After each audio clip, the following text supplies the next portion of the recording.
Bonjour Camille. Allô, mon beau Carl. Tu es très belle aujourd'hui comme à Merci. l'habitude et je trouve que tu as un très beau crewneck. Écoute, on se le fait beaucoup. On s'en fait parler. Demande-le la caméra, Oui, là. je le montre. C'est le crewneck La Vie Sociale en noir disponible sur notre boutique en ligne et tous les artistes à qui on l'a offert le portent de Oui. façon hebdomadaire. On a vu Kat Peach, Val Roberts, Abeille Gélina le porter, donc c'est une preuve qu'il est très super confortable et je confirme, je le porte très souvent à la maison aussi. C'est vrai. Donc là, je suis très heureux de te voir le porter aujourd'hui comme il te va absolument très bien. Ça va bien, Camille? Ça va bien. Oui. Ouais. Puis je suis contente aujourd'hui. On a un bel épisode à deux. Je pense que ça va rejoindre beaucoup de gens. Mais tout d'abord, Oui. l'épisode est présenté par nul autre que Matt Le Bonheur. Et je dois dire que hier a été officiellement ma première nuit où j'ai dormi avec mes nouveaux oreillers. Oui. Et mon petit oreiller, dans le fond, je me suis procuré un oreiller de entre-genoux. Je sais pas comment ça, on c'est appelle comme ça. je sais pas s'il y a un nom pour ça. Ben, C'est sûrement comme qu'il y a un un- nom pour ça. C'est comme un oreiller que tu te mets. Un oreiller de support que Oui. étant donné que je dors beaucoup sur le côté, mes genoux ont tendance à coller ensemble. C'est pas bon pour les hanches. Donc, de mettre un coussin entre tes deux genoux fait en sorte que tu as une meilleure posture quand tu dors de côté comme moi. Et honnêtement, hier, ça a été T'as une bien de mes dormi. meilleures nuits. Ah ouais. Je capotais. Je capotais. Ah ouais. Et les oreillers que j'ai choisis ont une petite fragrance de lavande. C'est comme frais. Ah, en tout cas, si vous voulez le modèle de mon oreiller, je vais vous le donner si vous m'écrivez en privé. Mais c'est pas c'est pas de ça que je voulais vous parler. Aujourd'hui, je vais vous parler de comment garder son énergie à l'automne. Parce que là, on le sait, les journées se raccourcissent. Oui, les journées de s'accroissent, on a moins de soleil, moins de vitamine D, moins d'énergie. Souvent, en plein milieu de l'après-midi, j'ai un crash. Ouais. Là, je suis comme, je ferai une sieste. Mais c'est pas toujours possible de faire des siestes dans l'après-midi, surtout en semaine, lorsqu'on travaille. Donc, on a des C'est petits ça. trucs pour vous. Oui, donc comment garder son énergie, essayer de moins se sentir fatigué parce que c'est important de garder son énergie. Donc, on propose de rester actif, ce qui fait que ça va favorise, mon Dieu, j'ai de la misère, rester actif favorise le sommeil et est Oui. un excellent allié contre la fatigue. Avoir des heures de dodo et de réveil constant. Donc, d'essayer d'avoir une routine comme genre se coucher tous les soirs à 10 heures, se réveiller à 6 heures, ça va faire en sorte que ça va prioriser un sommeil, un meilleur sommeil.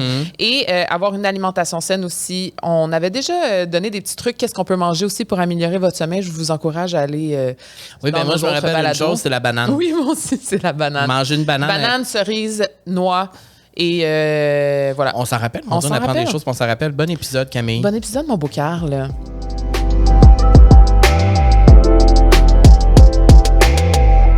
Carl, je sais que récemment, tu es allé voir le World Press Photo et je voulais y aller parce que c'est une tradition à chaque année, mais cette année, je n'ai pas pu y être et je sais que ça t'a troublé, comment je peux dire, inspiré. Non, Raconte-moi un peu. En fait, c'est que pour moi, c'est une tradition aussi. Je vais chaque année au World Press Photo. Cette année, je suis allé seul et chaque année, c'est sûr que tu sais, le World Press Photo, c'est super cool comme activité, je trouve, parce que ça fait vraiment une rétrospective là, de l'année, les photos, tu sais, les photos de tous les plus grands événements dans le fond qui se sont passés sur la planète. Mais c'est juste que aussi ça peut être très, moi j'utilise le mot dramatique là, mais c'est très, ça peut être aussi anxiogène là, cette exposition-là. Et cette année, c'était particulièrement lourd cette exposition-là parce que avec tout ce qui s'est passé sur la planète cette année, dans la dernière année en 2022. Puis là, en 2023, en ce moment, ça va pas très bien non plus, surtout en ce moment. Je suis resté là un bon 2 heures, puis je regardais chacune des photos, je lisais les textes, je voulais vraiment m'informer, puis essayer de comprendre tout ce qui s'est passé dans l'année. Et ça va pas bien. Sur la planète. Ouais. Ça va pas bien sur la planète. Puis, tu sais, c'est pas le World Press Photo qui me l'a fait réaliser. Là, je le sais. Je veux dire, je pense qu'on est tous et toutes conscients de ça. Mais c'est juste que quand on vit notre vie rapidement, on fait beaucoup de choses, on est occupé. Des fois, on prend moins le temps de vraiment S'arrêter puis de vraiment Ouais. réfléchir puis de dire OK, il se passe vraiment ça sa planète en ce moment. Tu sais, on est vraiment privilégié d'être ici puis de pas vivre certaines des affaires qui se passent ailleurs, mais même ici cette année au Canada, il s'est passé plein de trucs naturels absolument dévastateurs. Donc c'est une réalité. Ce qu'on voyait dans cette exposition là, c'est effectivement des trucs qui se sont passés avec les humains là, c'est sûr, mais aussi avec la nature, en rapport avec la nature, en rapport avec les animaux, en rapport avec en fait la planète au complet. Et c'est une exposition qui là c'est terminé là, donc vous pourrez pas aller la voir là, mais c'est une exposition qui, je pense, à chaque année vaut la peine d'aller voir parce que, puis tu peux confirmer parce Ouais. que tu es déjà allé plusieurs Ouais. fois avec ton chum, vous aimez ça la photo. Parce que ça crée une certaine réflexion. Ouais. Et parce que, c'est ça, moi, ça m'a créé une réflexion. Mais c'est confrontant aussi. Oui, c'est très confrontant parce que moi, ce que je me disais, c'est, OK, fait que moi, dans le fond, j'ai payé 15$, je suis debout dans un beau local fancy, je regarde ces photos-là, mais c'est des photos de la planète en feu, des animaux qui sont en train de mourir, puis de la guerre. Et moi, j'ai ce privilège d'être ici en vie, je me sens pas en danger, et je suis en train de regarder ces photos-là. Donc, c'est sûr que ça crée une certaine réflexion. Ça crée une certaine réflexion, puis moi, ce que ça m'a créé comme réflexion, je dirais principalement, c'est le privilège que j'ai d'être ici, et de m'arrêter puis d'être reconnaissant d'où est-ce que je suis. Sauf que il y a là il y a comme un nouveau terme là, c'est pas un nouveau terme. C'est pas un nouveau terme, c'est l'éco-anxiété. Ben moi, c'est que c'est quand même assez récent là, que j'ai su qu'est-ce que ça voulait dire. Oui, moi aussi. Parce que je pense que au Québec, on est quand même assez chanceux. Ça nous arrive pas beaucoup d'avoir des catastrophes naturelles, mais peu à peu, je pense que ça arrive. Et justement... Ben, je pense que c'était avec les feux. Là, c'est comme... pas si loin de nous, finalement. Non, c'est ça. C'était vraiment pas si loin. Là, il y avait un feu en diagonale de chez vous. C'est ça. Ben, ça, c'était de cause humaine, par exemple. Oui, mais still, ça m'a frappé de voir quand même l'effet que ça faisait, la grosseur que ça faisait. Il y avait des bruits tout le temps d'avions qui pitchaient de l'eau, qui pitchaient des produits pour essayer d'éteindre le feu. Je me disais, ça, c'est un petit feu de camp là, qui a comme mal viré. Mais je pouvais pas imaginer des acres et des acres en train de brûler. Dans le reste du Canada, ouais. Ben, c'était quoi que c'était là? On dirait que je la ressens, mais c'est comme inconscient. C'est inconscient. C'est comme inconscient au sens où, tu sais, comme je la ressens de plus en plus quand je vois les images. Ben, c'est ça que ça a fait le WordPress Photo pour moi. Et je suis justement allée parce que tout est dans tout, hein. Je te le dis souvent, Camille, tout est dans tout. C'est Joël qui l'a dit. C'est Joël qui a dit ça. Ouais. Ah, je l'aime, Joël. Allez voir l'épisode avec Joël. Il était tellement fin. Ah, que je l'aime. Tout est dans tout parce que je suis allée voir une pièce de théâtre avec notre préférée, Fabiola, qui est venue ici. Un autre épisode que vous devriez vraiment regarder si vous ne l'avez pas vu encore. Fabiola, qui est une femme que j'adore. Et elle tenait la vedette d'une pièce qui s'appelle ça s'appelle Une pièce pour les vivants en temps d'extinction au Théâtre de la Licorne. Et je suis allée voir cette pièce-là et je savais pas trop c'était quoi tu sais, je suis allée voir la pièce parce que Fabiola était dedans. Je voulais la voir sur scène, mais je savais pas trop c'était quoi la pièce. Mais le titre le dit, donc c'est une pièce pour les vivants en temps d'extinction. Et dans cette pièce-là, ben c'est une femme. Donc c'est l'histoire d'une femme qui raconte, qui fait dans le fond un survol, la rapide histoire de la planète. Ok, donc elle va partir du début de la planète quand les humains étaient pas là. Et là, elle va partir de là, puis elle va s'en venir jusqu'à aujourd'hui. Et elle nous raconte dans le fond tout ce qui s'est passé en passant par les différentes extinctions de masse pour en venir à la crise climatique actuelle, celle qu'on vit en ce moment, qui est engendrée par l'homme. Ouais. Oui, c'est nous qui a créé ça. Et cette pièce, ça aussi, ça me rentrait dedans. Ouais, alors, à l'espace d'une semaine, j'ai vécu beaucoup de choses qui m'ont rappelé que sur la planète, ça va pas très bien et qui m'ont fait réfléchir à qu'est-ce que moi, je pourrais faire en tant qu'humain sur cette Terre pour aider la cause le mieux que je peux. Parce que dans cette pièce-là, justement, c'est le personnage qui interprète Fabiola dit souvent, ouais, mais tu sais, on est tellement petit sur la planète, comment on peut faire, comment je peux faire, comment je peux sentir que je peux avoir vraiment un impact sur qu'est-ce qui est en train de se passer. Parce qu'on s'entend que même si toi puis moi, on fait des petits gestes de main, ben la planète va pas être sauvée dans 3 jours. Là, non. Ça demande un effet de... collectivité.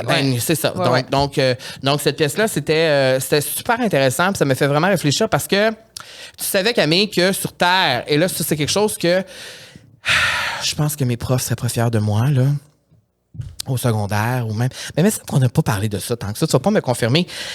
Est-ce que tu savais, Camille, que la Terre a vécu jusqu'à maintenant 5 extinctions de masse? Non, c'est ça. Moi, je pensais qu'il y avait juste eu les dinosaures puis les mammouths. Mais je pense même pas que les... Ben, les dinosaures, oui. Oui, les dinosaures, oui. Les dinosaures, c'en est une. OK. Donc, c'est la dernière. Oui, c'est la dernière qui est arrivée. Et ça, c'est à peu près, il y a, faut pas que je me trompe, là. 66 millions d'années. Il y a 66 millions d'années. Les dinosaures étaient sur Terre. Ils ont été exterminés par un astéroïde qui est arrivé sur la Terre. Mais il y a eu 5 extinctions de masse depuis que la planète est arrivée. Et en ce moment... on est dans la 6e. Ça n'a pas de bon sens. J'ai des frissons. Je peux pas croire. Mais c'est ça la réalité. Tu sais, au sens où... Mais l'affaire aussi, c'est que l'extinction de nous, de l'humain, éventuellement, serait même pas causée par une catastrophe naturelle comme un astéroïde et un météorite. Non. Ce serait vraiment dû au changement climatique. Ben, ça serait... et à la planète qui est en feu. quelque chose comme ça. Mais que c'est nous qui a provoqué. C'est ça. Alors, c'est parce que, au contraire, les 5 extinctions de masse où la vie sur Terre a presque totalement disparu à 5 reprises, c'était à cause aussi des changements climatiques puis de choses naturelles. C'est ça, de choses naturelles. Les dinosaures en font partie, oui, pour répondre à ta question. C'est la 5e. Donc, c'est la dernière extinction de masse qui a eu lieu il y a 66 millions d'années. Et il y a 75% de la vie sur Terre qui est morte à ce moment-là, quand les dinosaures sont disparus. Oh, mon Dieu, c'est triste. Et là, moi, je me dis, et c'est la question que je me pose, c'est une grande question, à ce rythme, que se passera-t-il avec nous?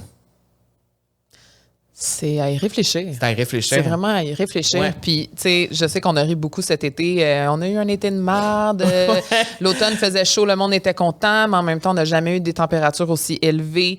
Je veux dire, il y a des millions de personnes cette année qui ont été frappées par des conditions dévastatrices des changements météorologiques. On parle des méga feux de forêt au Canada, de l'incendie à Hawaï, les océans qui surchauffent, les records de température, les inondations. Bref, moi, quand je pense à ça, effectivement, ça me crée de l'éco-anxiété. Puis j'ai une mauvaise tendance, je dirais, à essayer d'être dans le déni et de pas m'informer parce que je sais que ça me crée ça. C'est vrai que t'es beaucoup comme ça. Je veux comme pas trop... On m'a toujours dit que ignorance is bliss. Donc, des fois, quand tu ignores des choses, c'est quasiment mieux, mais pas vraiment. Mais dans le sens rendu là, non. non, je le sais. Mais c'est ça le but de notre conversation aujourd'hui. Je sais, c'est ça. C'est aujourd'hui, on rentre dedans, puis on est dedans, là. Oui, parce que on est un peu l'opposé. C'est vrai que toi, tu penses beaucoup à ça. Moi, je m'informe beaucoup, je lis beaucoup. Oui, mais ça crée de l'anxiété. Oui. Mais moi, j'aime ça être au courant de tout ce qui se passe sur la planète. Et quand il y a quelque chose que je comprends pas, je vais aller voir, puis comprendre. Et toi, tu es plus comme tu vas pas le faire. Mais je pense que c'est parce que tu sais que c'est pas positif. Ouais, c'est ça. Puis c'est vrai quand on se disait, tu sais, nous, on est tellement un grain dans la stratosphère, là, on s'entend. Qu'est-ce que je peux faire, qu'est-ce que je peux changer pour vraiment, réellement faire un impact? J'ai fait une petite recherche à savoir c'est quoi exactement. Donc, c'est un sentiment d'angoisse et de stress intense en lien avec les préoccupations environnementales. Et j'ai appris ce terme grâce à l'alternateur. Et l'alternateur, pour les gens qui ne savent pas c'est quoi, c'est animé par Zoé et Thomas, tous deux passionnés et curieux. On a même leur petite photo, je pense, qui va apparaître. Oui, donc, ils sont tellement cute. Et dans le fond, l'alternateur parle d'enjeux environnementaux, d'énergie et de changement climatique parce qu'on sait que l'environnement, c'est un sujet qui interpelle de plus en plus la population, particulièrement chez les jeunes adultes. Donc, l'alternateur est là, aborde des sujets d'actualité de manière différente en offrant des réponses aux questions et en proposant des solutions inspirantes et positives. On les retrouve d'ailleurs sur YouTube et Instagram pour en savoir plus et comment passer à l'action. Puis je peux confirmer que je les connais, parce qu'ils sont gentils, parce que je les connais. Bon. Je les connais pour de vrai. Moi, j'ai collaboré avec eux, puis je dois dire que, en tout cas, ils ont été très, très gentils avec moi. Et justement, ma collaboration avec eux, c'était l'an dernier, si je me trompe pas. Et on m'a offert un bidet. Je sais pas pourquoi ça te fait rire. Ben, c'est parce que j'ai toujours l'image de moi qui s'assoit sur le bidet. Avec le bidet. Mais je pense que c'est le nom. On m'a offert un bidet, puis on m'a mis au défi d'utiliser un bidet, puis on m'a mis au défi. Bon, là, il y avait comme plein de... Dans le fond, c'était... on m'a remis, dans le fond, Thomas et Zoé m'ont donné des outils là que je pouvais... ben, pas des outils, des genres de gadgets que je pouvais intégrer dans ma maison chez moi pour économiser de l'énergie, moins gaspiller d'eau. Donc, le bidet, mais aussi des ampoules spéciales qui vont consommer moins d'énergie, tout ça. Et ça a été une très belle collaboration parce que ça m'a amené à réfléchir vraiment sur ce qui se passe, l'environnement et tout ça. Et quand on nous a redemandé de collaborer avec eux cette fois-ci, j'ai trouvé ça très intéressant parce que, justement, c'est un sujet qu'on voulait aborder, l'éco-anxiété et tout ça. Puis l'éco-anxiété, pour moi, c'est encore quelque chose qui est assez... pour moi, c'est un peu abstrait parce que ça se passe loin de nous, mais là, de plus en plus que ça se rapproche de nous, puis de plus en plus qu'on est exposé à ça. Et qu'on est touché à ça aussi. On est touché par ça maintenant. Ouais. Tu sais, je veux dire, toutes mes vidéos cet été où je suis dans la pluie, là, il y a plus cet été. Il y a eu de la grêle, là, à un moment donné, cet été. Il y a grêlé chez nous. Alors, ben c'est ça. Il y a un problème. C'est ça. C'est ça. Donc, eux... Ils sont là pour nous le rappeler. Puis ils sont là pour nous informer. Puis je peux confirmer leur chaîne YouTube. Vous irez voir. Là, on va parler plus de ça. Là, mais leur chaîne YouTube, vous irez voir parce que c'est plein de petites capsules informatives, même sur leurs réseaux sociaux, où ils vont vulgariser des concepts que parfois c'est un peu plus compliqué de comprendre par rapport à l'environnement. Et je trouve que c'est d'excellents communicateurs. Faudrait apprendre davantage à les connaître. Vraiment, c'est un beau projet. C'est vraiment un beau projet. Puis je trouve que c'est éducatif, essentiel et très, très pertinent dans l'ère dans laquelle nous sommes de consommer du contenu comme eux, ils produisent. Ouais. Wow. Voilà, hey, ça a sorti du cœur. Vraiment. C'était vraiment du vrai amour. Vous aime. Vous aime de vrai. Ben là, moi, j'avais un petit quiz pour toi. Parce que vous savez à quel point j'aime faire des petits quiz. Premièrement, là, tu me parlais de ton bidet. Est-ce que c'est vrai qu'un bidet permet d'économiser l'eau? Ah, tu vas peut-être le savoir. Que le bidet permet d'économiser l'eau? Oui. Ben oui. OK, bon, parfait. Donc oui, c'est vrai. C'est sûr, mais je dois faire une confession. J'ai essayé, je suis pas capable. Ben moi, la seule fois que j'ai essayé... Même au Japon... C'est ça, j'allais dire. Au Japon, là... Moi, j'adorais. J'adorais.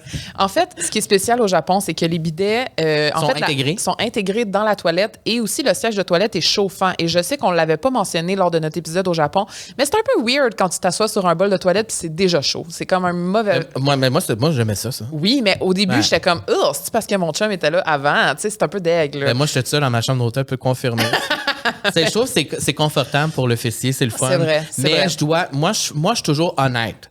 Oui, on collabore avec l'Alternateur, mais moi, j'ai essayé le bidet que vous m'avez...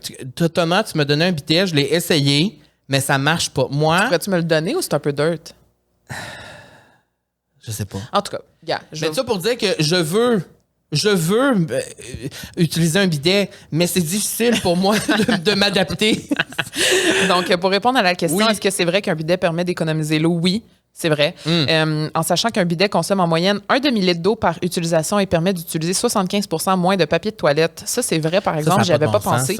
C'est vraiment une économie d'eau majeure. Et la raison est simple, en fait, c'est que pour produire un rouleau de papier de toilette, on utilise en moyenne jusqu'à 50 litres d'eau. Et si on fait le calcul, le bidet permet donc d'économiser pas mal plus d'eau qu'on pourrait le croire. Donc, c'est pas juste le fait que ça splash, mais c'est aussi le fait qu'on utilise moins de papier. Donc, c'est vraiment comme un effet comment on dit ça? Un effet... c'est un effet... boule de neige. Je sais pas comment dire ça. Un effet boule de neige. Un effet combiné. Voilà. Un effet combiné. Bon, ma prochaine question. Oui. Est-ce que les sacs de plastique sont plus ou moins polluants que les sacs de papier? Ben en fait, ça, je pense qu'il y a une mauvaise croyance. Je pense qu'on se dit toujours que on élimine de plus en plus les sacs de plastique, fait que là, les sacs de papier doivent être moins polluants, c'est ça? Exactement, mais c'est ça. Si on analyse le cycle de vie, donc la production, l'utilisation et l'élimination, on se rend compte en fait que le sac de papier est plus polluant que le sac de plastique. Et ça m'a vraiment étonnée parce que justement, on va tellement prioriser avoir des sacs de papier dans les épiceries maintenant. Mais dans le fond, je vais vous expliquer pourquoi. Le sac de papier se recycle, mais va être seulement utilisé une fois puisqu'il a tendance à se souiller plus rapidement, contrairement au sac de plastique qui peut être utilisé plusieurs fois. Et se déchirer aussi, je dirais. C'est vrai. Ouais. Les sacs de papier est plus lourd et prend plus de place à transporter, donc plus polluant lors du transport pour la livraison. L'impact sur la santé humaine dit que la qualité des écosystèmes ainsi qu'au niveau de l'utilisation des ressources fossiles sont tous des points sur lesquels les sacs de plastique est moins pire. Et également, l'impact sur l'abandon dans l'environnement est mieux pour le sac de papier. L'impact sur l'abandon dans l'environnement est mieux pour le sac de papier. Bon. Ça, c'est un avantage au sac de papier. OK. Ouais. Donc, c'est... dans le fond, moi, je pense que si on résume ça, je pense que c'est mieux d'avoir un sac réutilisable. Exactement. On est en 2023. Ouais. Moi, ça fait longtemps que j'ai utilisé des sacs d'épicerie, là. Mais directement... Mais encore une fois, moi, c'est sûr que je suis pas parfait comme toi. Ben là. Toi, tu es vraiment l'exemple à suivre. Ben non. Mais moi, si je vais dans l'honnêteté, dans la transparence, ça arrive parfois que je n'ai pas mon sac réutilisable. Comme n'importe qui, ça arrive des fois, j'arrive à l'épicerie. Oh, merde, je l'ai pas. Alors, ça arrive des fois que je prends un sac à papier. C'est vrai, ça arrive des fois. Puis quand je sors, je me sens coupable quasiment. C'est vrai. Je me sens coupable pour de vrai. Alors, c'est pour ça que maintenant, aujourd'hui, très important, quand je rentre mon épicerie dans la maison, là, les sacs réutilisables, je les mets tout de suite dans les escaliers pour que quand je ressorte la prochaine fois, ils retournent dans l'auto, tu sais. C'est vrai. Ou simplement, si on prend le métro, le transport en commun, tout le temps laisser sur le bord de la porte pour pas l'oublier parce que des fois, ça se peut, ça arrive. Là, j'ai une question. Je sais pas si tu vas savoir. Est-ce que tu sais c'est quoi premièrement, ChatGPT? Non, j'ai aucune idée. C'est quoi? OK. ChatGPT. Dis-moi tout. ChatGPT, c'est dans le fond la nouvelle révolution un petit peu avec l'intelligence artificielle. Oui, on en a parlé un peu avec Marianne. Exactement. De ça. Donc, on pose la question, est-ce que ChatGPT est bon ou mauvais pour l'environnement? Moi, j'en ai beaucoup entendu parler dans le temps des NFT. Tu te souviens, il y a comme un an, il y a eu un trip sur les NFT où on pouvait vendre des images. Les artistes vont vendre des images en ligne. Puis c'est comme pour l'ère du 4D, Dans le numérique, genre, ouais. 5D, là, je sais plus trop. Donc, ChatGPT. Tout dépendant d'où sont situés les serveurs qui font fonctionner ChatGPT, la réponse peut varier. Ce qu'il faut comprendre, c'est que ça utilise des centres de données pour faire stocker et développer son intelligence artificielle et c'est très énergivore en plus de consommer beaucoup d'eau. Ouais. Donc, en plus de l'électricité qu'on a besoin pour faire fonctionner ChatGPT, qui provient souvent du charbon et du pétrole et qui émet donc des gaz à effet de serre, on doit aussi trouver une façon de les refroidir et ça demande souvent beaucoup d'eau. Par exemple, pour te donner une idée, un des centres de données de ChatGPT est en Iowa et a consommé 6 % de toute l'eau de la ville pour se refroidir seulement en juillet 2022. Ça montre vraiment l'impact. Ça peut vraiment être énorme dans certains endroits. Et moi, de ce qu'on m'avait déjà expliqué auparavant, là, ça se peut que mes infos ne sont pas nécessairement complètement valides, mais de ce que je me souviens, c'est que c'est des méga grosses centrales pour faire fonctionner là. C'est des grosses turbines. C'est vraiment, vraiment complexe. Et c'est une des raisons pourquoi j'avais arrêté de m'intéresser à ça. À genre les NFT et tout ça, parce que je sais que c'était très, très, très polluant. Puis des fois, c'est parce que des fois, on oublie ça, on pense pas à ça. C'est parce qu'on se dit, c'est le web, c'est quoi le rapport? Je fais juste télécharger une image sur un site, puis c'est tout, là. Mais non, c'est que ça prend vraiment des grosses turbines pour faire fonctionner ce genre de système. Mais voilà, tu es tellement bonne dans toutes les informations que tu partages, tu pourrais ajouter ta photo au milieu. Ça pourrait devenir l'alternateur x3. Tu pourrais devenir avec eux. Elle est disponible si vous voulez l'engager. Elle est disponible. L'alternateur avec Camille. Non, mais c'est vrai parce que... Non, mais pour de vrai, souvent, pour ce qui est du web, on oublie parfois qu'est-ce qui se trouve derrière. Puis ça, je trouve que c'est un bon exemple. Moi, j'aurais jamais pensé à ça. Moi non plus. Je le savais pas. Et là, Noël s'en vient. Et ça, c'est une question, en fait, que je trouve extrêmement pertinente, à savoir un sapin naturel versus un sapin artificiel. Which one to take? Avant toi, c'est quoi que t'as? Moi, j'ai un sapin naturel. Oui, c'est vraiment une tradition que j'ai depuis que je suis toute petite. On va chercher notre sapin autour du 1er décembre. Ça sent bon dans la maison. On ramasse les petites épines à terre. Puis ensuite de ça, on le remet dans notre forêt. Donc, ça retourne à la terre dans un sens. Moi, tu sais ce qui s'est passé? Oui, vas-y, explique-le. Moi, j'ai été naturel les 2-3 dernières années. Et l'année passée, puis là, je sais pas la réponse. Ouais. L'année passée, j'ai fait le switch. J'en ai en plastique. Artificiel. Là, ça fait combien de temps? Juste un an que tu l'as? C'est la première année l'année passée, oui. Non, c'est la deuxième année l'année passée, mais avant, j'avais des naturels, oui, que j'achetais. Oui. Et ça a été quoi pour toi? Pourquoi tu as fait le switch? Je pense que pour moi, vu que je suis en ville, c'était moins compliqué. Tout ça, là, t'as tout ramené, puis après de s'en débarrasser. Puis là, bon, alors tout ça. Puis aussi le fait que je trouvais que dans la maison, avec le chat, c'était pas évident avec les épines et tout ça. Donc, c'est pour m'arranger moi, tu sais. C'est ça, tu sais. Donc, si on analyse le cycle de vie des sapins. J'ai peur de ta réponse. Le sapin naturel émet 3,1 kg de CO2 par an. Mais est-ce que tu peux nous dire avant, c'est quoi la réponse? Parce que ça va me ronger. Tu vas le comprendre, là. Mais ça va me ronger tout le long. C'est-tu mieux naturel? Tu vas le savoir dans une phrase. J'ai peur. Le sapin naturel émet 3,1 kg de CO2 par an, tandis que le sapin artificiel émet 8,1 kg de CO2. Mais, attends, réjouis-toi. Si on garde le sapin artificiel 20 ans et plus, à ce moment-là, il deviendrait moins polluant car l'impact du cycle de vie serait divisé sur plusieurs années. Ça veut dire qu'il faudrait que je garde le même sapin jusqu'à mes 50 ans au moins. Quelque chose comme ça. Puis là, je polluerais moins que toi. Ouais. Le défi est accepté. On s'en reparlera à la vie sociale 2050. La saison 42. mais oui, OK. Mm-hmm. Donc, voilà la réponse. Donc, quand même, parce qu'on s'entend, bon là, je sors un peu du sujet, mais le sujet de Noël en particulier. Ah oui. Ah mon Dieu, c'est pas parler longtemps. Ça, c'est polluant Noël, là. Ouais. C'est polluant. Il y a tellement de gadaille. Puis moi, j'en fais partie de ça, là. J'adore Noël. Donc, tu sais, il y a beaucoup de décorations chez nous, tout ça. Mais l'an dernier, tu vois, je me suis calmée. Ouais. Ça a été mon sapin, puis c'est ça. Ben, je pense qu'il faut juste être conscient que si tu achètes un sapin artificiel, c'est parce que tu veux le garder. Fait que de un, assure-toi que c'est un bon sapin artificiel. Puis que tu en prends soin. Que tu en prends soin, exactement. Puis aussi de réutiliser les mêmes décorations chaque année, ça peut être le fun. Puis de faire des mix and match, puis de changer tes affaires dans la maison. Moi, tu sais qu'est-ce que je fais à Noël. Hein? Ça fait 2-3 années que je fais ça. Comment j'emballe mes cadeaux. Tu fais un souper vegan pour moi chaque année? Oui, entre autres. Ouais. Mais j'emballe mes cadeaux avec des papiers que j'ai reçus dans mes colis. C'est vrai! Voyons. Ben, je me suis rappelé juste. Non, mais souvent, Oui. tous mes Ben, je cadeaux. confirme, à ma j'achète- fête aussi, tu fais ça. Ouais, j'achète pas de papier d'emballage, je réutilise des papiers. Ouais.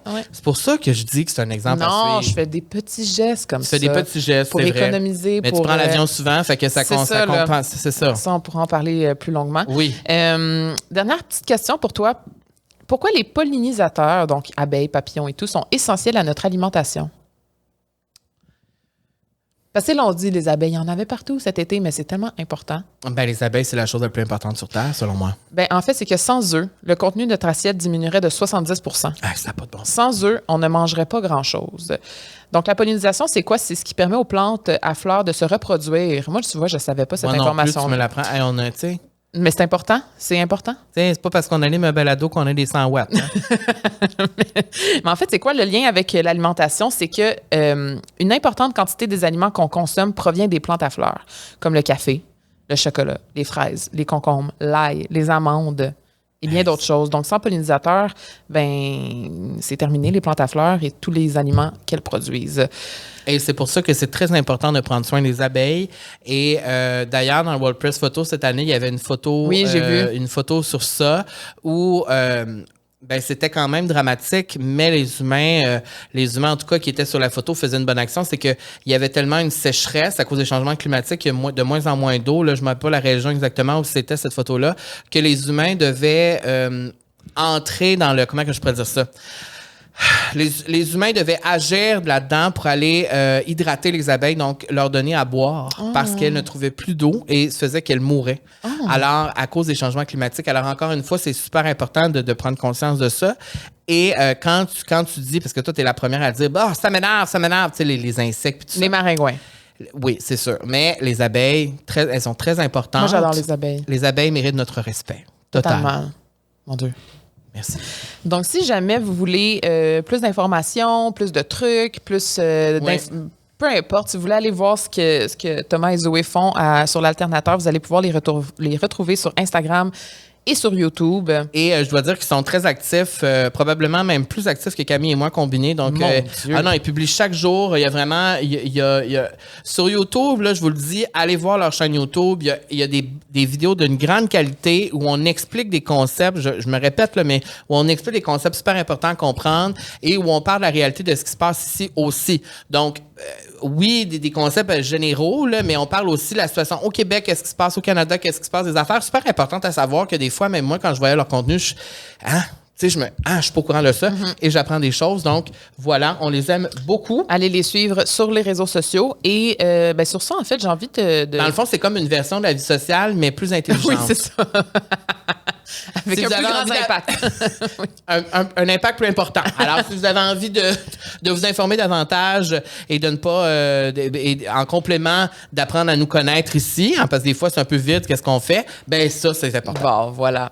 Sur ça, on va y aller avec la petite question douceur et je continue dans le... On a dans- besoin de douceur. Dans la même lignée de la nature. OK, oui. Parce que aujourd'hui, je parle de la chlorophylle. Je sais que tu aimes ça. J'avais hâte de voir ta réaction. En fait, la chlorophylle, c'est un pigment vert présent dans les plantes. Elle a des propriétés antioxydantes et anti-inflammatoires. On peut boire un grand verre de chlorophylle avec de l'eau ou du jus d'aloès pour une boisson fraîche et bénéfique. Et on peut retrouver également de la chlorophylle dans certains produits cosmétiques chez la Natura Casa, Et je dois dont dire le que masque. La dernière chlorophylle. fois que je suis allée à la Natura Casa, justement, on m'a offert un verre d'eau chlorophylle. Puis, comment tu fais J'ai ça? adoré Toi, parce que t'aimes ça? moi, je bois de la chlorophylle souvent. C'est bien. J'aime ça. Ça donne un petit goût... Mais il y a de la menthe, hein, c'est C'est ça? un peu des fois? mentholé, Ouais, c'est ça. Puis il y en a au spa des fois. C'est ma passion pour le spa, j'adore. Donc, si vous aimez autant que la chlorophylle, Oui. donc la Natura Casa offre le masque chlorophylle. Donc, c'est seulement 5 ingrédients pour un masque purifiant et détoxifiant. Donc, c'est à essayer. Et ma question douceur pour toi, mon beau Carl. Qu'est-ce que tu fais au quotidien pour changer le monde à ta façon? C'est une bonne question. Je pense que, je pense qu'on en a déjà parlé ici un peu, mais quand, en vieillissant, je dirais que c'est peut-être arrivé à ma mi-vingtaine où j'avais l'impression qu'il fallait que je fasse quelque chose de plus grand que moi. Il fallait que mon existence serve un peu à quelque chose. J'avais l'impression que je devais trouver plus un sens à ma vie. Et à ma mi-vingtaine, j'ai pris la décision de devenir végé, d'arrêter de manger des animaux. Bon. Et c'était une décision au début qui était très intense pour moi, tu t'en rappelles, c'était très extrême, où vraiment, là, je suis devenue végane, je suis allée dans les refuges voir les animaux, je me suis informée sur cette réalité-là, et j'ai vraiment, vraiment changé du tout au tout mes habitudes de vie. Littéralement, je suis allée voir la réalité des animaux, et donc je l'ai fait pour une raison plus émotionnelle pour les animaux, parce que j'y pensais depuis très longtemps. Et pour moi, même si je ne suis pas parfait, même s'il y a bien des affaires que je fais que je pourrais m'améliorer, j'essaie d'être le meilleur possible, mais on est tous et toutes pas parfaits. Puis c'est pour ça qu'on a cette conversation-là aujourd'hui d'ailleurs. Mais pour moi, quand je m'endors le soir, dans ma journée, je n'ai pas consommé d'animaux, donc je ne participe pas à cette industrie-là. Et pour moi, à ma façon, c'est comme ça que je change le monde. C'est comme ça que je change le monde en m'ouvrant sur les réalités des autres êtres vivants qui m'entourent. C'est une industrie extrêmement polluante aussi, là. Aussi, donc au niveau environnemental, mais ça, c'est plus tard que je l'ai appris. Moi, je l'ai fait émotionnellement, pour des raisons émotionnelles, mais après, j'ai réalisé aussi l'impact que ça avait au niveau de l'environnement. Donc, si, à ma façon, à moi, ça peut être ça qui peut changer quelque chose autour de moi, tant mieux, parce que c'est quelque chose qui me tient beaucoup à cœur, tu le sais. C'est quelque chose qui prend une place quand même assez importante dans ma vie. Tu sais, les animaux, c'est très important pour moi. Puis, voilà. Donc, moi, je dirais que ce serait ça en premier. Parce qu'effectivement, je suis pas parfait. Puis, tu sais, je riais tantôt en le disant, mais je pense que c'est une réalité que je pense que je le sais que je préfère mieux. Je pense qu'on pourrait tout. Au fond de moi, quand je suis 100% là, honnête, là, vraiment, on est, tu sais, ici, on est entre amis. On peut c'est comme la famille ici. C'est la vie sociale. On est entre amis et on socialise. Mais, tu sais, moi, je suis pas parfait du tout. Il y a plein d'affaires que je fais que des fois, je le fais, puis après, je fais pourquoi j'ai fait ça? Ou, tu sais, puis que ce soit, là, ça peut être plein d'affaires. Ça peut être des petits gestes à tous les jours. Ben, genre, je commandais de quoi sur Amazon, tu sais. Exactement. Exactement. Tu sais, on y réfléchit pas des fois, là. C'est comme. Ben, c'est parce qu'on dirait que dans notre privilège, on est tellement. En fait, c'est ça que j'ai réalisé dans les dernières semaines. Vous allez me dire, ça t'aura pris 32 années de vie. Pour réfléchir à ça, ben oui, qu'est-ce que tu veux? On n'est pas tous rendus à la même place dans la vie. Ben moi, on dirait que, tu sais, c'est facile de dire, j'ai besoin de ça, m'a commander sur Amazon. Ben là, j'ai besoin de ça, m'a prendre mon auto, m'a y aller. Tu sais, c'est comme, mais en réalité, on a vraiment un énorme privilège de pouvoir faire ça. Et dans le fond, on devrait peut-être se calmer. Ouais, je suis d'accord. Toi, tu fais quoi au quotidien pour changer le monde? Ben, je pense que c'est des petits gestes, comme, tu sais, aussi d'avoir réduit énormément ma consommation de viande, mais aussi de faire le compost. Tu sais, j'habite en forêt, fait que c'est sûr que je suis vraiment 100% liée, confrontée à tous les jours à cette nature qui m'habite et que j'adore, on s'entend. Et si je peux raconter une petite anecdote aussi qui s'est passée récemment, j'habite devant un golf et on a su il y a quelques mois que le golf allait vendre pour faire, dans le fond, une mini commune. Là, quand tu parles d'un golf ici, là, juste pour que les gens comprennent vrai golf, bien, là. C'est un vrai terrain de golf, mais c'est vraiment vaste. Là. C'est un 9 trous pour ceux qui connaissent le golf. OK, fait que c'est grand. Mais moi, je suis déjà allé plein de fois. C'est juste que les gens comprennent. Un vrai terrain de golf, là, pas juste aller driver des balles. Là. On parle vraiment... C'est super vaste, c'est vert, c'est devant une forêt. Ouais, c'est ça. C'est devant la montagne. Il y a un lac. Ben, ceux qui me suivent l'ont vu assez souvent. Là, le terrain de golf, c'est là où on se promène le soir et l'hiver, on a accès aussi. Donc, c'est vraiment pour nous un énorme terrain de jeu. Et on a su il y a quelques mois que, dans le fond, le golf allait vendre et qu'il allait faire construire à peu près 50 maisons sur le terrain. Et si vous aviez vu... Donc ça veut dire raser la forêt. En fait, il n'y a déjà pas de forêt sur le golf. Là. Oui, il y a des arbres, là, mais en fait, les maisons seraient construites sur le terrain de golf. Mais ce que ça fait, c'est que de un, c'est vraiment pas bon pour la ville parce qu'ils doivent rajouter, dans le fond, un écosystème pour l'eau, les égouts et tout ça. Mais en plus de ça, c'est que les voisins se sont tellement mis ensemble. Il y a eu des pétitions, sont allés à la mairie. On a vraiment essayé de se battre pour garder ce terrain de nature parce que c'est le plus vieux golf des Laurentides. Bref, on a fait vraiment beaucoup de démarches pour essayer de garder ce golf-là parce que c'est notre façon à nous de se ressourcer puis d'être proche de la nature. Et malheureusement, le projet a passé et il va y avoir des maisons qui vont se construire sur ce golf-là dans les prochaines années et ça nous a brisé le cœur, ça, c'est littéralement. Une réalité qui se passe partout, là. Partout dans le monde, on voit des terrains se détruire, on voit des maisons. Puis moi, c'est ça que je trouve complètement aberrant. Puis tu sais, j'en parle puis genre j'ai le cœur gros parce que je peux pas croire que le propriétaire de ce golf-là, ça fait 25 ans qu'il l'a puis qu'il s'est dit, ben moi, c'est pas grave, m'a le vendre, m'a ramasser le cash, m'a vendre ça pour du monde qui a des maisons là-dessus puis gars, tant pis, tu sais.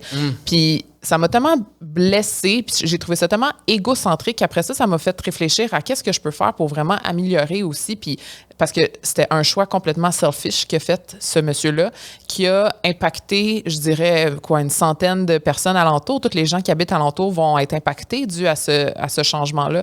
Donc, ça m'a fait réfléchir aussi, qu'est-ce que moi, les petites choses que je pense la nature elle-même, je dirais, oui, va être totalement. impactée, Qu'est-ce que je peux faire, moi aussi, en tant que personne qui va permettre d'améliorer la nature? Fait que j'essaie toujours, quand je fais des randonnées ou quand je voyage ou quoi que ce soit, d'essayer de partir d'un endroit et que l'endroit soit mieux que quand je suis arrivée. Fait que quand on fait des randonnées où on trouve, par exemple, un papier de Barton ou une bouteille ou une canette, on a le réflexe, Guillaume et moi, de le ramasser quand on est dans la forêt. Si on voit des déchets, on essaie de les ramasser le plus souvent possible quand on a l'espace pour le faire. Là. Des fois, on part puis on n'a pas de sac, mais je veux vraiment plus le faire. Puis même quand on était à Tofino, il y avait des rassemblements pour nettoyer les plages et tout ça. Donc ça, je trouve que c'est vraiment des belles initiatives qui font réellement un impact dans notre écosystème. Moi, tu vois, j'ai vu ça dans Sex and the City.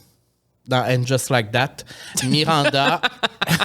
Ben quoi, c'est vrai? Mais c'est vrai, je me rappelle, oui. Miranda s'en va, dans le fond, sur une plage avec un groupe activiste pour ramasser une plage, pour ramasser les déchets sur une plage. Et quand je dis, et pourquoi ça m'a marqué, c'est des sacs de vidange complets.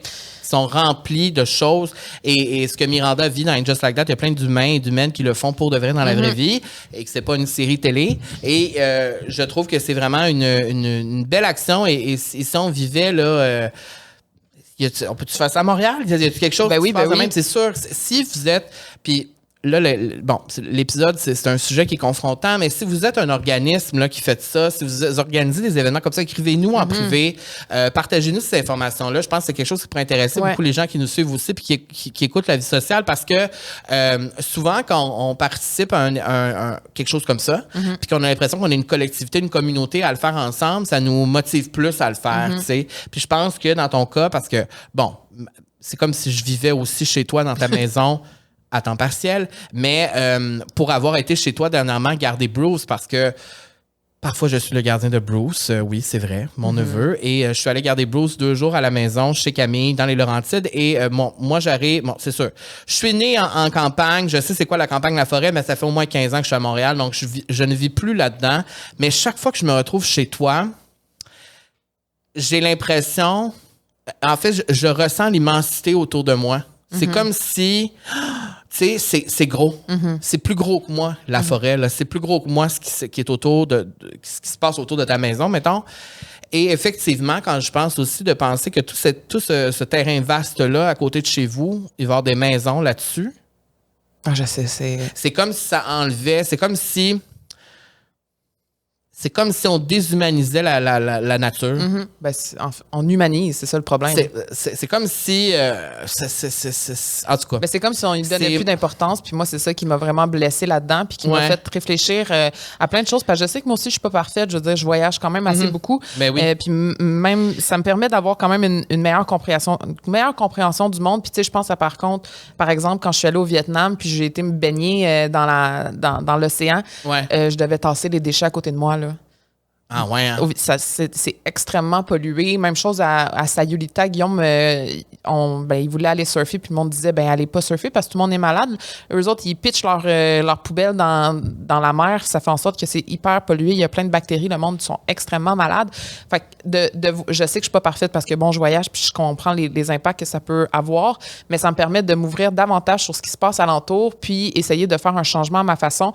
Puis on dirait que là, j'ai envie de me donner le défi qu'à chaque fois que je vais en voyage, il faudrait absolument que je fasse une bonne action, que ce soit de m'impliquer auprès d'une cause ou d'avoir un sac de vidange puis essayer de ramasser le plus possible. C'est juste de comme faire un petit quelque chose pour reconnaître le privilège puis d'essayer de quitter en faisant de cet endroit-là un petit peu meilleur, tu sais. Puis c'est drôle que tu peux... Premièrement, bravo pour cette réflexion. Bien, merci. Bravo. Et on voyage souvent ensemble, fait que ça me fera plaisir de le faire avec toi. Je pense que ça pourrait être très bénéfique pour nous deux. Et c'est drôle que tu parles de l'eau parce que, tu sais, moi, et vous le savez, si vous écoutez la vie sociale, moi, je suis poisson. Ouais. Donc, j'adore Nager. Moi, j'adore l'eau. Je pourrais être dans l'eau toute ma vie. Si la vie sociale pourrait être enregistrée dans l'eau. Sous l'eau. Sous l'eau, ben ça se ferait, tu sais. Je parle de ça parce que moi, l'eau, ça me procure du bien. Et dans la pièce, justement, avec Fabiola, dans le texte de cette pièce-là, elle posait la question au public et demandait, c'est quand la dernière fois que vous avez remercié la nature? Et elle partageait la réflexion de, on prend soin de nos relations humaines, mais notre relation avec la nature, on l'entretient pas. On la prend pour acquis. C'est quand la dernière fois que vous êtes allé voir. Tu sais, là, ça part toute une réflexion. Là, c'est comme, c'est quand la dernière fois que j'étais dans l'eau puis que j'ai remercié. Là, ça veut pas dire de dire merci. C'est pas nécessairement ça. Ça peut être ça. Ouais. Mais de reconnaître que l'eau, ben, c'est plus grand que moi. Eh oui. Ouais. Que ça me procure du bien. Moi, pour moi, être dans l'eau, ça me procure du bien.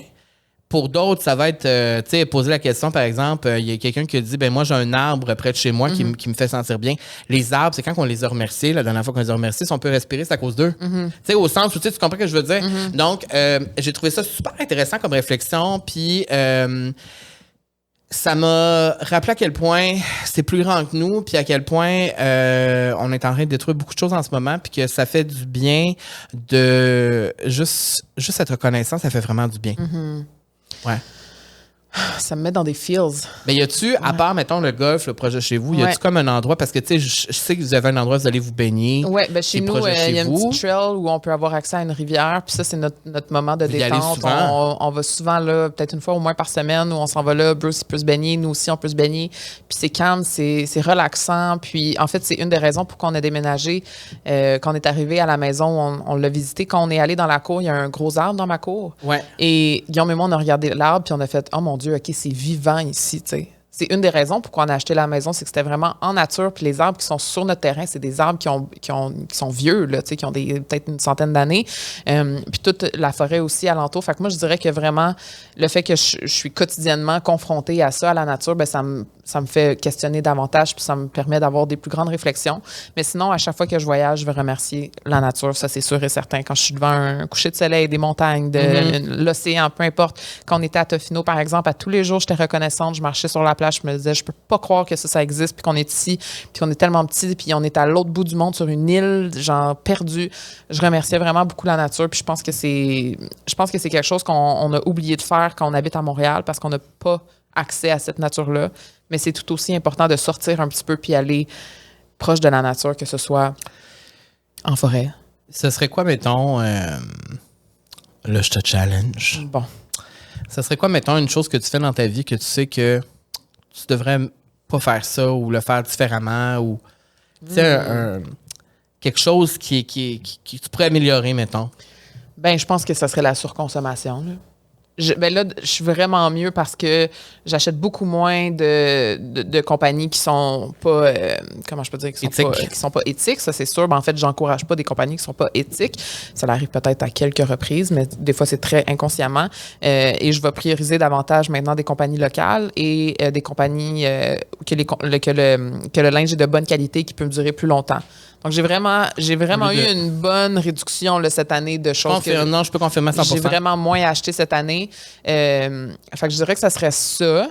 Ouais, je pense que ce serait ça. Ben, en fait, c'est que le fait de magasiner en ligne, c'est un peu polluant, le fait que genre. Ben, c'est tout. Ben oui. C'est ça. Fait que je pense que ce serait ça qu'il faut que je travaille. Mais il y a plein d'autres choses, là. Je suis vraiment pas parfaite. Je dirais aussi les voyages, c'est quelque chose, veux pas. Parce que je l'ai ici. Tu sais, on voulait parler du voyage, mais comme tu l'as dit tantôt, voyager te permet d'avoir une meilleure compréhension du monde qui t'entoure, de qu'est-ce qui est autour de toi. Parce que quand tu voyages, tu vois d'autres réalités, d'autres cultures et tout ça. Mais aussi, le fait de voyager vient avec une responsabilité aussi. Ouais. Et tu sais, nous, on le fait souvent. On a le privilège de pouvoir le faire souvent. Mais c'est important de voyager toujours de façon consciente. Ouais. Et pour nous, je pense que ça a toujours été très important quand même pour nous. On a toujours quand même eu une pensée pour ça. Puis je pense que dorénavant, bon là, je dis pas que cet épisode-là a changé notre vie, là, c'est pas ça que je dis, mais au sens où je pense que le Japon, ça me fait réfléchir beaucoup à ça. Je pense qu'on parle souvent de ce voyage-là parce que ça nous a marqué pour la vie, mais parce que la nature était quand même très présente. On a vu beaucoup de choses impressionnantes en rapport avec la nature. Et c'est important de voyager de façon consciente. C'était ça mon point, c'est que c'est important de s'informer aussi là-dessus et je pense qu'on devrait le faire davantage. Et moi, je pense que, en fait, je te pose la question, qu'est-ce que tu penses que moi, je devrais changer? Oh! Est-ce que cette question mettrait fin à notre amitié? Non, je pense pas. En fait, je pense que c'est la même chose que tu viens de dire. Ouais. Moi, je dirais qu'il y a deux choses. Je pense que c'est ça, c'est la surconsommation en ligne. Je magasine beaucoup en ligne et le fait de magasiner en ligne, de commander beaucoup de choses, c'est très polluant. Tu sais, c'est très polluant de commander beaucoup d'affaires, de porter énormément de vêtements. Dans le métier dans lequel on est, je veux dire, je porte tellement d'affaires différentes tout le temps. Les vêtements ne sont jamais reportés. J'essaie de davantage. J'essaie. C'est difficile pour moi, mais je pense que c'est un défi que je me donne, en tout cas au moins dans ma trentaine, vraiment, c'est de réduire. De réduire. Et si je peux m'inspirer de qu'est-ce que toi t'as fait, tant mieux. Tu sais, ce que j'ai fait dans les dernières années, c'est vraiment de vendre beaucoup de choses sur les plateformes en ligne là, qu'on avait, là, des plateformes qu'on peut vendre des vêtements, puis que d'autres personnes puissent les utiliser. Alors, ce serait ça. Puis je dirais aussi au niveau de l'auto. Ouais. Tu sais, moi, je suis à Montréal, je peux utiliser le transport en commun plus souvent, je le fais pas. Je suis comme dans mon... Puis je pense que c'est bien correct de s'assumer aussi. Moi, je m'assume là-dedans parce que c'est la réalité, c'est comme ça que je suis. Je ne vais pas vous dire, je prends le métro, c'est pas vrai. T'sais, dans le sens que, tu sais, j'aimerais ça le faire davantage. Il faut que je le fasse davantage. Cet été, je l'ai fait quelques fois et il faut que je le fasse. Donc, même quand on est en voyage, j'opte davantage maintenant pour prendre des vélos, pour me transporter en vélo. On le fait. C'est vraiment chouette. Et aussi, on parle d'auto, mais moi, je me suis donné le défi d'ici 2 ans d'avoir une auto électrique ou du moins hybride, mais d'avoir l'option électrique pour que quand je fais la route, au moins, j'ai pas ça sur la conscience. Fait que je pense que juste de faire des petits gestes, juste d'être conscient, de s'informer davantage, d'aller voir la gang de l'alternateur aussi pour voir, juste être plus informé aussi sur ce qui se passe, de s'ouvrir les yeux puis d'être honnête avec soi. Je pense aussi que c'est vraiment important. Puis de pas dire, non, mais moi, je suis parfaite, je fais du compost puis du recyclage. Puis non. Mais t'en fais du compost. Oui, mais c'est plus grand que ça. Tu recycles aussi. Oui, mais c'est plus grand que ça. Je consigne aussi. C'est vrai, moi aussi, je consigne. Maintenant beaucoup. que les boblis... C'est vrai, mais dès le 1er novembre, là, c'est pas tout de suite, là, mais dès le 1er novembre, il y aura... Sont là, sont dans mon sac. Oui, vous irez voir. Moi, être millionnaire. Parce qu'à partir du 1er novembre, les boblis vont être acceptés à la consigne, donc c'est cool. Oui. Et en plus, ça va devenir 10 sous au lieu de 5 sous. Wouh! On va devenir riche. Oh oui. Mais voilà, puis je pense que je terminerai en te demandant la nature. Oui. Pourquoi ça te fait du bien? Je pense que ça relativise aussi je suis qui dans ce monde et à quel point mes petits problèmes sont pas importants.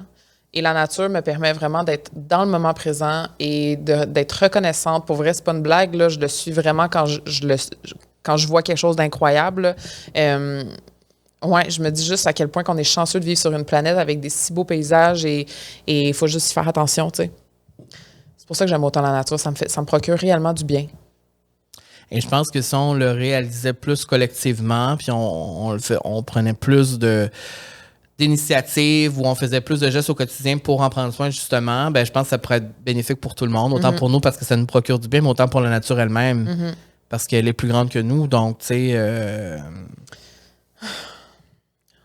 Je sais pas comment finir d'une façon positive, là, parce que là, j'ai envie de pleurer, mais on va juste...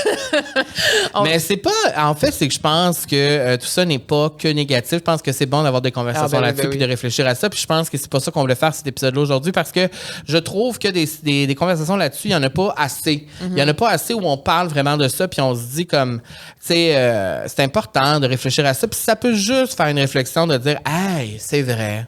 Ben moi, je me rappelle justement, il y a quelques années, quand on soupait dans ma belle famille, chez le père à Guillaume, lui, il achetait des grosses bouteilles de 24 bouteilles, là, tu sais. OK, oui. Puis à un moment donné, Guillaume, il a dit, je pense que ça serait le temps que tu fasses le switch avec les gros tonneaux à place. Puis ça l'a fait le switch ainsi, tu sais. Fait que c'est juste des fois des petits gestes comme ça que tu fais comme, ah, tu vois, j'avais pas pensé à ça. Des petites affaires. Puis aussi de reconnaître aussi les choses que nos proches font qui pourraient améliorer. Puis de le faire de façon non violente, évidemment, là, mais de leur proposer des mais c'est vrai de s'inspirer, c'est le fun. Ouais. Tu sais, moi, je me rappelle au début, quand je suis devenu végé, je disais à tout le monde autour de moi, vous devez l'être. Puis là, si les gens ne l'étaient pas, un moment donné, j'ai changé d'attitude. Je le suis simplement. Je force personne à l'être. Et une des plus belles surprises, je pense, que j'ai eu dans les dernières années, c'est quand mon frère me dit, parce que mon frère, au départ, c'était le premier qui disait, moi, je vais jamais boire du lait d'amande. Arc. Et aujourd'hui, il est vegan. Et ça, pour moi, personne n'y a forcé le bras. Non, Il l'a vraiment fait par lui-même parce qu'il est inspiré par ce qu'il a vu autour de lui. Et moi, ça, pour moi, je trouve que c'est le meilleur exemple parce que quand on fait quelque chose qui est bon pour la planète, pour les autres qui nous entourent, mais il y a des gens qui sont inspirés par ça tout le temps. Et c'est pour ça que ce type de conversation-là est importante aussi, je crois.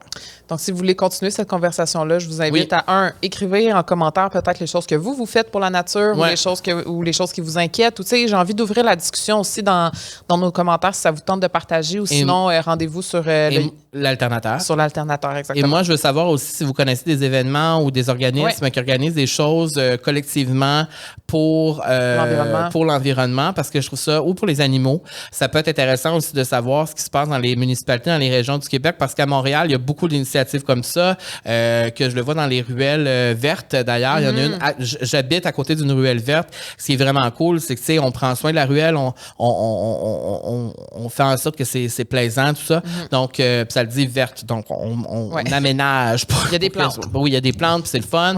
Donc, je serais intéressée de savoir qu'est-ce qui se passe à l'extérieur de Montréal aussi. Puis je pense que pour les gens qui nous écoutent aussi.